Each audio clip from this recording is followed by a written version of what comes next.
I like to call out things when I see it. It's not that we're going to destroy GRC, but how it used to be done. It's more of a play on, hey, this doesn't have to be as serious as it used to be, but it does have to be better.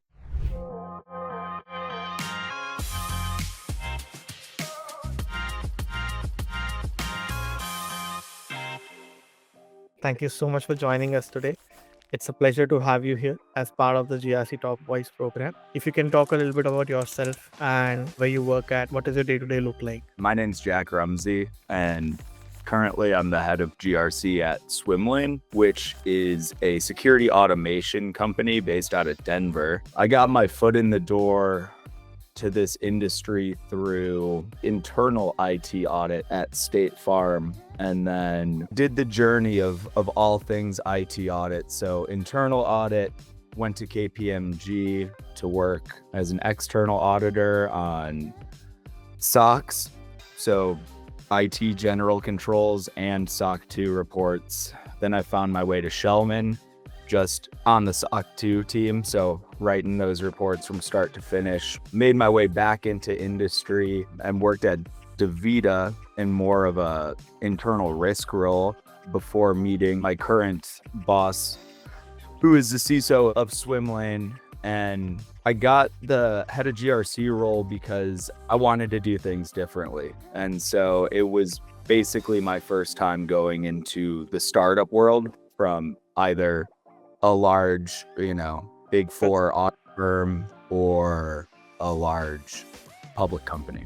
What are the duties or functions that you are currently carrying out at Swimlane? Swimlane started as a security automation, orchestration, and response platform. And the core use cases of Swimlane were very much in the SOC for security analysts, and we're targeting more of the Fortune 1000 large security operations teams that have a lot of complexity in their environments, whether it's incident response, tending to so many alerts and trying to filter out that noise, or enriching alerts with threat intelligence.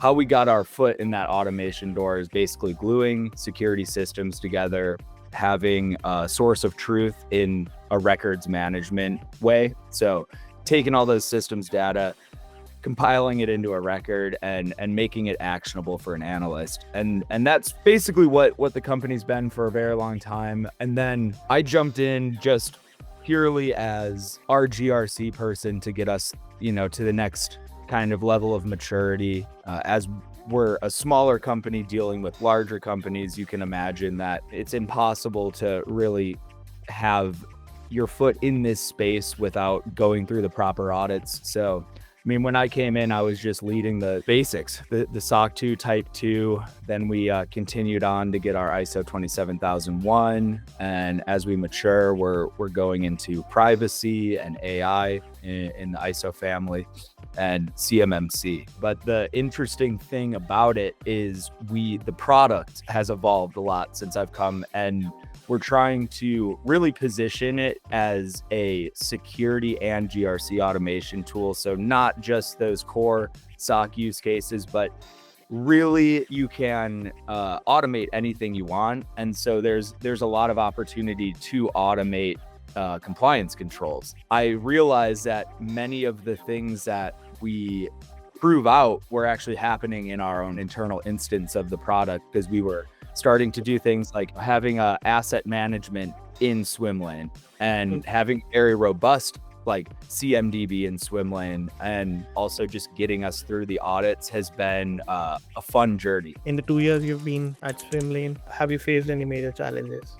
I think that all comes down to the organization's culture, size, and people. So I work with our core security team, our CISO every day, our enterprise IT team. If you have an agile team and you have a small enough organization where the team you work closely with, all the people, you can sit down and schedule an interview anytime you want to understand how processes are being done. You can make it a really far way with very, very little resources.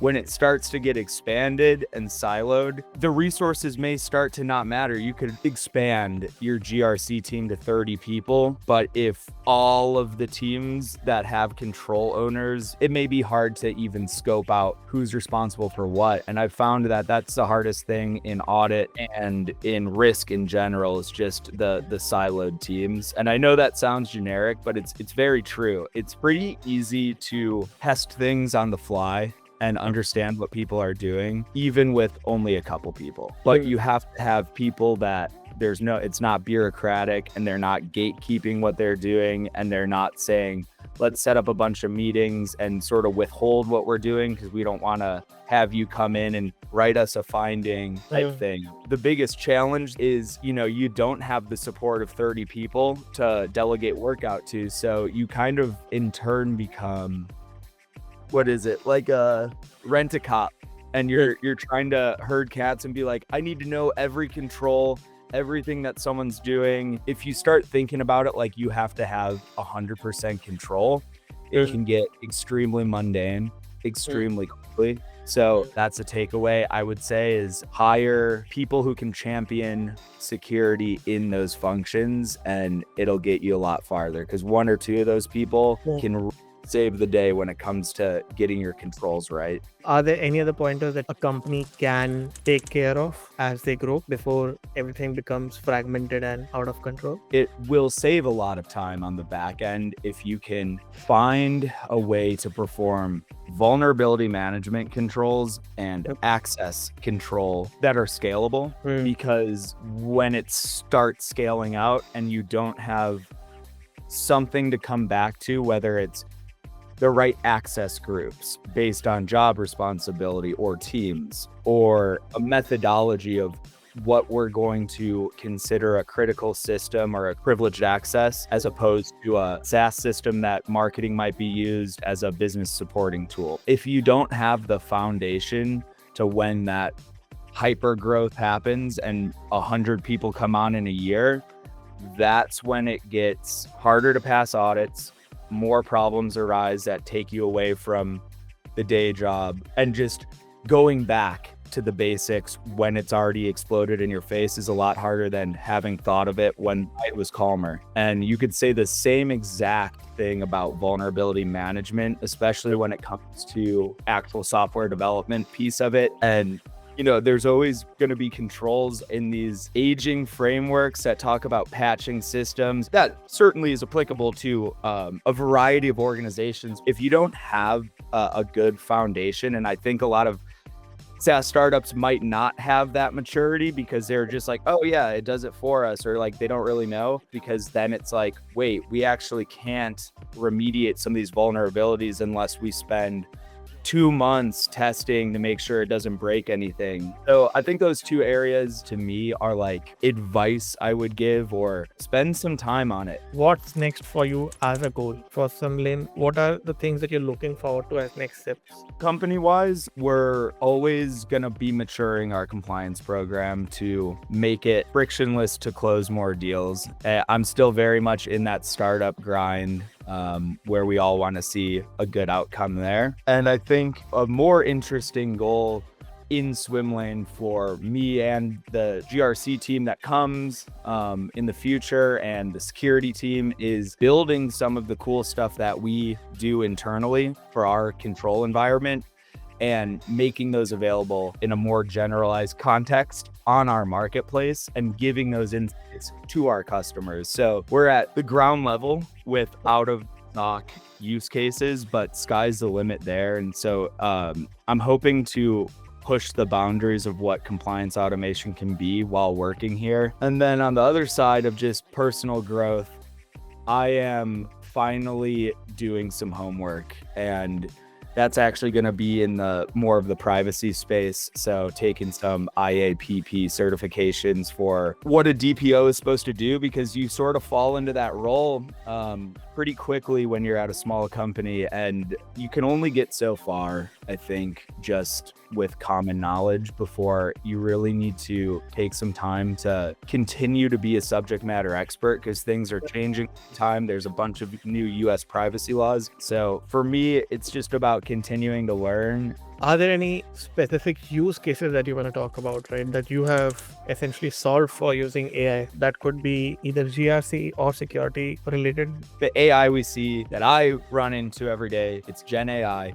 It's text-based. It's really good at solving the problem of anything having to do with a IT compliance policy. And so what's the biggest problem in our industry that involves that? It's not writing policies, but it's answering security questionnaires with the knowledge of all of your governance documentation. So that's the simple, low-hanging use case of AI today. The other one is we know that AI is really good at writing code. You get to a level in a corporation where you haven't been coding, but that's where you can unlock the magic of automation. And so, especially in our platform, it's like, I'm not a Python expert, but now I have this crazy tool called AI where I can start saying, this is what I want to do. This is the APIs I want to interact with. And how can we get these into our tool and produce them as audit records? Because I'm going to try to automate a control. AI is really good for helping write those scripts. I've learned that you have a newsletter. GRC Destroyer. One thing that intrigues me there is the name. What's the background like? Why is it called GRC Destroyer? Sort of answered it in my last question, where it's not that we're going to destroy GRC, but how it used to be done. It's more of a play on, hey, this doesn't have to be as serious as it used to be, but it does have to be better. And it's about a couple things. GRC Destroyer is about entertainment. First of all, GRC Destroyer is about calling out bullshit and making people feel sane, because I think there's a lot that just goes, oh, that's just how it is. And that's not how it is. That's just how it's been. I like to call out things when I see it. And then 3, I'm hoping to get a little informative about some of those new wave things you can do to improve. I get a lot of people that are fans of it just because of the blunt style of writing. And I'll continue it. There's really no like monetary benefit for me to do it. When you write your thoughts down, it helps you understand what's in your head better than if you're just thinking about it all the time. And I would challenge a lot of people that are in a subject matter that they're in it every day to write their thoughts down. And you might read what you wrote and said, oh, okay, that's actually what I mean. Or I don't know, it's a good way to reflect on things that I go through my head every day. And where can people sign up for the newsletter? Yeah, you can get to mine via my LinkedIn profile. There's like a link to it, or just on Substack directly. It's GRC Destroyer. What do you like to do outside of work? Any hobbies that you'd like to talk about? I have 3 main hobbies. I love snowboarding. I also like recording music. And I think having a creative outlet like recording music and stuff is a really good balancing act between thinking about compliance all day, because it's so different. But I think it gives me sort of a unique take when I can just be like, I actually really care about making music. And then 3rd, basically hanging out with my wife and dogs. I just got married, so throw that in there. But you know, that's really truly what goes on after work every day. So surprisingly, a lot of people within GRC space have interest in making music. What kind of music do you like to compose? I'll either compose beats on the laptops, like sampling, or I play with a couple buddies in like a post-punk band. So sort of all over the spectrum. I think the connection there is you do something that's so aggressively different than your passion, you can still carve out that space in your life to have that passion. And this is a crazy idea, and I'm sure not everyone agrees with it, but when I think about being a studio musician, I'm like, I would not want to do that. I don't want my livelihood to be the thing that I am passionate about, which is weird. And reversely, no one is necessarily passionate about compliance. I mean, no one is a kid and is like, I just can't wait to, get into IT compliance. So I'd rather be able to do whatever the hell I want in the making music side of things with zero pressure of success in the form of money. And I'm not passionate about compliance, but I am passionate about making something better. And so that's what this career is.